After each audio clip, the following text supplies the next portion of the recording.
إن الحمد لله نحمده ونستعينه ونستغفره ونستهديه ونعوذ بالله من شرور أنفسنا ومن سيئات أعمالنا. من يهده الله فلا مضل له ومن يضلل فلا هادي له وأشهد أن لا إله إلا الله وحده لا شريك له وأشهد أن محمدا عبده ورسوله. أما بعد فإن أصدق الحديث كتاب الله وخير الهدي هدي محمد صلى الله عليه وسلم وشر الأمور محدثاتها وكل محدثة بدعة وكل بدعة ضلالة وكل ضلالة في النار. أما بعد. Assalamu alaikum wa rahmatullahi wa barakatuh. Bienvenue dans cette nouvelle vidéo d'apprentissage de la langue arabe. Nous sommes aujourd'hui au cours 4 de notre livre دروس اللغة العربية لغير الناطقين بها. Et aujourd'hui, on a les huruf al-jar. Les huruf al-jar. On avait précédemment mentionné que les catégories des mots en arabe sont au nombre de 3. On a dit, on a les noms, on a les verbes et on a les huruf, qui est le mot au pluriel, sinon son singulier, c'est harf, ce qu'on traduit par particule ou lettre. Donc ici, on introduira principalement 4 huruf al-jar qui sont fi, ala, min et ila. Donc min, ila, fi, ala. Donc ce sont les 4 huruf al-jar qu'on va introduire dans cette leçon 4. Et quel est le rôle de ces huruf al-jar? Déjà, comme vous pouvez le constater, on a les mots suivants. Al-baytu, qui veut dire la maison. Et quand on a mis fi, alors la terminaison a changé. C'est-à-dire que au lieu d'avoir un dhamma, maintenant, on a un kasra. Et là, dans la langue arabe, on parle de al-i'rab. Et al-i'rab, on dit huwa taghyiru al-awakhir al-kalimi li'ikhtilafi al-awamil ad-dakhilati 'alayha lafdhan aw taqdira. C'est-à-dire que c'est le changement qui s'opère à la fin des mots en fonction des causes qui ont occasionné en fait ces changements-là, et que ces causes-là, qu'elles soient explicites ou implicites. Donc, ce qui veut dire que pour qu'un mot prenne dhamma, il faudrait qu'il y ait certaines causes pour cela. Pour qu'un mot prenne kasra à la fin, il faudrait qu'il y ait certaines causes. Et pour qu'un mot prenne dhamma, il faudrait qu'il y ait certaines causes. Donc, c'est ce qu'on va appeler al-i'rab. Le fait que les mots, à leur terminaison, là, on ait un kasra ou un fatha ou un dhamma, ainsi de suite. En fait, ce n'est pas fortuit. Il y a une raison à cela. Et en fonction de la terminaison,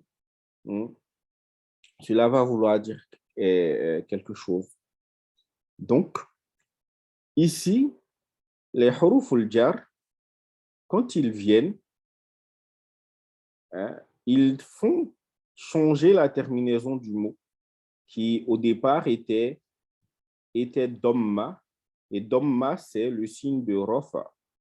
Et puisqu'on a dit que on a défini c'est quoi al-i'rab, il faudrait savoir que al-i'rab a 4 catégories, comme Ibn Ajrum nous le mentionne. Al-rafa, al-nasb, al-khafd ou al-jar, et puis al-jazm. Et donc, on a vu dans les premiers cours que les phrases qu'on avait, donc les phrases nominales, qui étaient composées de mubtada et de khabar, se terminaient toutes par dhamma. Et dhamma, c'est le signe principal du jar. C'est des thèmes qu'on verra plus en détail dans le futur, Inch'Allah. Et le kasra est le signe principal du jar. ou du khafd. Hein? C'est la même chose. Donc, c'est pour ça qu'on parle de huruf al-jar. C'est-à-dire que ces huruf-là, quand ils vont précéder un mot, et ces huruf jar-là font partie aussi des signes pour reconnaître un nom. Hein? Et ces huruf al-jar nous permettent de reconnaître un nom parce qu'ils ne précèdent que des noms. Et lorsqu'il précède un nom, il transforme sa terminaison et lui impose le jar. Donc, le nom qui va venir après un harf jar, on va l'appeler ismun majrour. C'est un nom qui a subi le jar. Et le signe principal du jar, hein, comme on l'a ici, c'est kasra. Donc, on dira al-baytu, donc la maison, fil bayti. Et ici, c'est pour dire dans la maison. Donc, c'est très important lorsque on est un fille, il faudra s'assurer que la terminaison a changé, que ça a pris kasra qui est le signe principal. Dans le futur, Inch'Allah, on verra les autres signes du jar, mais pour l'instant, le signe principal, c'est kasra. Le signe principal du jar, c'est le kasra. Donc, lorsque vous avez un harf jar, sachez que le mot qui vient après, c'est un nom. Et ce nom-là doit être majrour.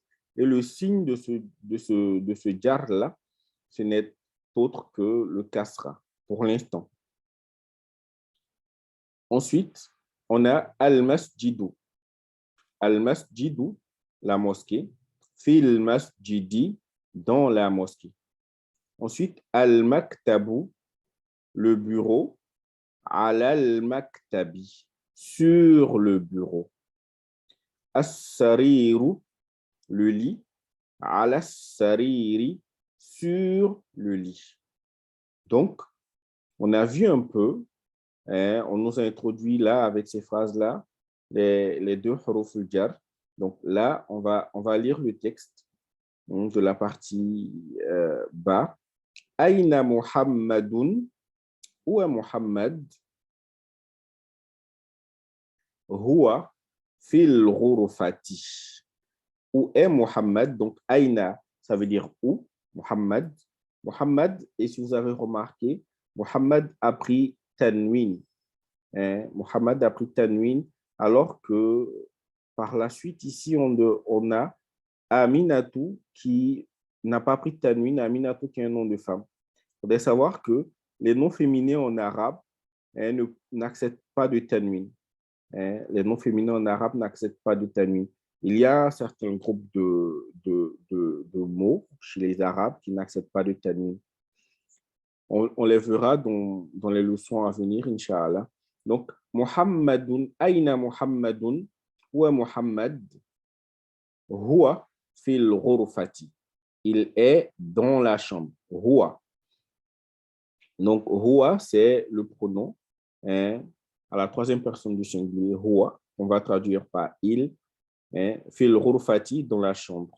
Donc, il est dans la chambre. Donc, pour l'instant, on n'a pas de verbe dans nos phrases, mais quand on va traduire, on va mettre un « est » pour que ce soit compréhensible en français. Wa aina yasirun, et où est Yasir? Donc, vous verrez que Yasir aussi a pris tanwin de Dhamma, c'est des noms masculins qui sont d'origine arabe. Et là, on a un nom féminin. Donc, les noms féminins seront privés de tanwin de Dhamma. Ça s'explique. On expliquera cela. On va expliquer cela, Inch'Allah, plus tard. Aïna Aminatu. Donc, wa aïna Yasirun. Ou Yasir. Huwa fil hammami. Il est dans la salle de bain. Il est dans la salle de bain. Wa aina Aminatu. Et où est Amina? Hiya fil matbahi. Donc, hiya, c'est le pronom pour le féminin, la troisième personne du singulier. Aina al-kitabu. Où est le livre? Huwa ala al-maktabi. Il est sur le bureau. Wa aina sa'atu. Et où est la montre? Hiya ala sariri. Elle est sur le lit. Donc, pour cette première partie du cours 4, c'est tout. Et ensuite, on a les exercices, tamarine. Et donc, le premier exercice, on dit de répondre aux questions suivantes. Donc, vous allez voir que ces questions-là sont liées au texte. Pour celui qui veut les faire, il les fait. Et s'il y a des incompréhensions ou des difficultés, n'hésitez pas à me contacter, Inch'Allah.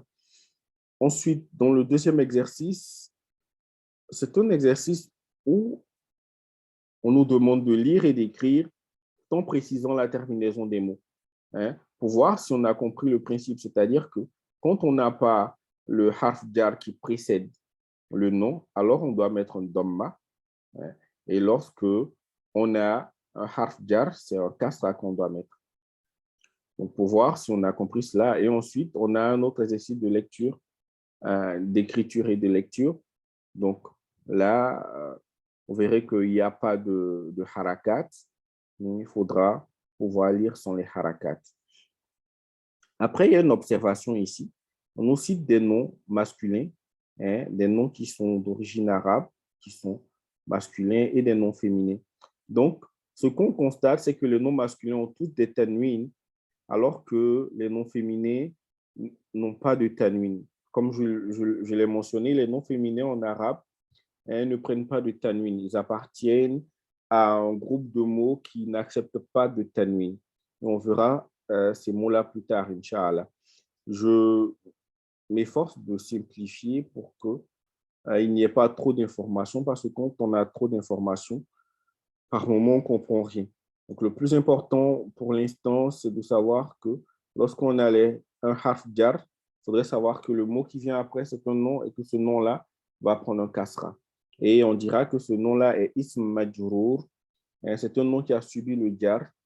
Donc, et ce qui nous prouve cela, c'est le kasra qu'on verra à la fin. Maintenant, ensuite, on doit savoir que les noms masculins d'origine arabe vont prendre tanwin de dhamma, hein, dans notre cas prison ici, alors que, comment dire, ils vont prendre tanwin, ça peut être dhamma, ça peut être kasra en fonction des causes, hein, mais ici c'est dhamma, hein, alors que les noms féminins n'acceptent pas de tanwin, donc ils n'acceptent pas de tanwin. Donc, après cette observation-là, on a un exercice qui a pour énoncé comme suit: lis et écris en précisant la terminaison des mots. Il ne faudrait pas oublier, les noms masculins vont prendre tanwin, alors que les noms féminins ici ne vont pas accepter, au grand jamais, ne vont pas accepter le tanwin. Ensuite, on a la deuxième partie de ce cours 4. Al-Baytu, la maison, min al-Bayti, de la maison, en provenance de la maison. Al-Masjidu, la mosquée, il al-Masjidi, à la mosquée, en destination de la mosquée. Al-Mudarris, l'enseignant, min aina anta, d'où viens-tu? Donc là, quand il lui demande comme cela, il lui demande son origine, hein, c'est pour cela que Muhammad va répondre Ana minal Yabani. Je viens du Japon. Je viens du Japon. Min aina anta, d'où viens-tu? Donc, le min, c'est un harf jar et il désigne la provenance. Aina, on a dit que ça voulait dire où, le où qui indique le lieu. Et anta, c'est le pronom personnel, hein, le pronom personnel masculin singulier de celui à qui on s'adresse, hein, al-mukhatab. Donc, anta, on peut traduire par tu, mais lorsqu'on s'adresse à un garçon. Si on s'adresse à une femme, alors dans ce cas, on dira anti, c'est-à-dire qu'au lieu de ta, ça sera ti à la fin. Donc, Muhammad qui répond Ana minal yabani, Ana qui veut dire je, le pronom de la première personne, al-mutakallim. Ana minal yabani, je viens du Japon. Al-Yaban, c'est le Japon. Ensuite, l'enseignant qui demande Wa min aina Ammarun. Et d'où vient Ammar? Mohammed de répondre, Huwa minassini. Huwa minassini. Il vient de la Chine. Il vient de la Chine. Donc, le Huwa, on l'a déjà vu, c'est le pronom pour la troisième personne du singulier, hein, la troisième personne masculin singulier, Huwa. Donc, on va traduire ici par il. Ensuite, l'enseignant demande, Wamin aina hamidun. Et d'où vient Hamid? Mohammed de répondre, Huwa minal hindi. Il vient de l'Inde. Wa aina Abbasun. Et où est Abbas? Mohammed de répondre, Khoroja. Khoroja. Ici, Khoroja, c'est une phrase, c'est-à-dire qu'on a le verbe au passé, Khoroja, c'est-à-dire il est sorti. Et le verbe, c'est ce que les Arabes vont appeler un domirun mustatirun. Donc ici, on ne le verra pas. Sinon, c'est Khoroja huwa. Donc, au début, donc dans les premiers cours, on a vu que les plus simples phrases en arabe, c'était deux noms ou un verbe et puis un nom. Donc ici, on a khoroja, on a un verbe et puis un nom. Donc le nom ici, on ne le verra pas. Et on ne l'écrira pas aussi, en fait. Mais c'est sous-entendu. Khoroja huwa. Mais ça ne s'écrit pas. Donc, ce qu'il faudrait retenir, c'est que chez les Arabes, les verbes, ce n'est pas comme en français. C'est-à-dire en français, on a l'infinitif et puis on a les modes et maintenant, on a les temps dans les modes. Donc, on a le mode indicatif, on a les temps de l'indicatif, ainsi de suite. Chez les Arabes, ce n'est pas comme cela. Ils n'ont pas d'infinitif. Ils ont que trois temps, si on peut le dire ainsi. Donc, al-madi, le passé, al-mudari'u, le présent, et puis al-amr, qui est l'impératif. Là-bas, c'est le temps pour donner l'ordre. C'est un temps chez eux. En français, c'est un mode pour donner l'ordre. Maintenant, le futur va se faire avec le présent en ajoutant sin et saofa. Aussi, les temps du passé, comme l'imparfait, on va ajouter kana. Mais on verra tout cela en détail, Inch'Allah. Ce qu'il faut retenir, c'est qu'ils n'ont pas d'infinitif. Et là, en fait, quand on dit khoroja, le verbe il est au passé à la troisième personne du singulier masculin. À la troisième personne du singulier masculin. Khoroja, il est sorti. Al-Mudarris, aina zahaba. Où est-il allé? Zahaba, c'est le verbe aller. Donc, c'est pareil que khoroja. C'est aina zahaba huwa. Mais le huwa, on ne l'écrira jamais. On ne l'écrira jamais. Zahaba huwa. Donc, aina zahaba, où est-il allé? Et Mohammed de répondre, Zahaba il al-mudiri. Il est allé chez le directeur. Il est allé chez le directeur. Wa aina zahaba aliyun. Et où est allé Ali? Zahaba ilal mirhadi. Ilal mirhadi. Zahaba ilal mirhadi. Ali, donc, en réponse à la question de l'enseignant, où est allé Ali?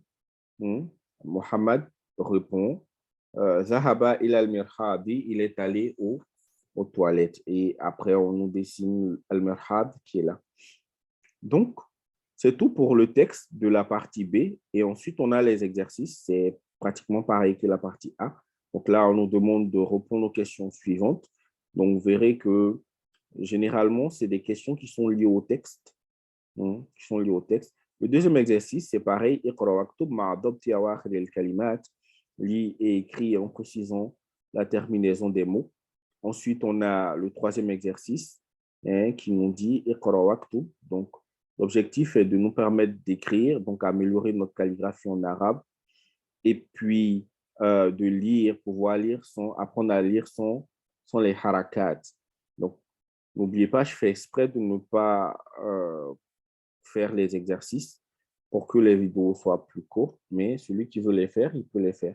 Et celui qui rencontre des difficultés, il peut me contacter. Je ferai l'effort, Inch'Allah, de répondre à ceux qui me contacteront, Inch'Allah. Ensuite, on nous demande ici, dans l'exercice 4, de mettre dans les espaces vides là, hein, le harf jar qui convient parmi les 4 huruf al-jar qu'on a vu. Donc, on a dit que min, dans les sens qu'on a eu à utiliser, min indique la provenance, ila indique la destination, fi pour dire dans, à l'intérieur, et ala pour dire sur, au-dessus. Donc, c'est tout pour les exercices. On a al-kalimat al-jadida, les nouveaux mots. Donc, al-madrasa, c'est l'école. Al-faslu, la classe. Al-hammamu, la salle de bain. Al-mirhabi, les toilettes. Al-matbahu, la cuisine. Al-ghurfatu, la chambre. Al-jami'atu, l'université. As-souqu, le marché. Al-yabanu, le Japon. As-sinu, la Chine. Al-hindu, l'Inde. Al-Philippinu, les Philippines. Al-Mudiru, le directeur. Zahaba, il est parti ou il est allé. Kharaja, il est sorti. Et là, on dit fi, ala, min, ila, min hurufil jarri. Donc, fi, ala, min et ila font partie des hurufil jar. Est-ce que ce sont les seuls hurufil jar qui existent? Non, ce ne sont pas les seuls. Mais pour l'instant, on va se contenter de ces 4-là, Inch'Allah. Donc, nous sommes à la fin de notre vidéo. Et si vous avez des préoccupations concernant ce que on a vu, n'hésitez pas à me contacter. Si vous aimez également les vidéos que je fais, n'hésitez pas à le mentionner. N'hésitez pas aussi à le partager aux autres, de sorte à ce qu'ils puissent bénéficier de cela. Subhanaka Allahumma bihamdik, ashhadu an la ilaha illa anta, astaghfiruka wa atubu ilayk. Subhana rabbika rabbil izzati amma yasifun, wa salamun ala al-mursalin, walhamdulillahi rabbil alamin. À la semaine prochaine, Inch'Allah. Assalamu alaikum wa rahmatullahi wa barakatuh.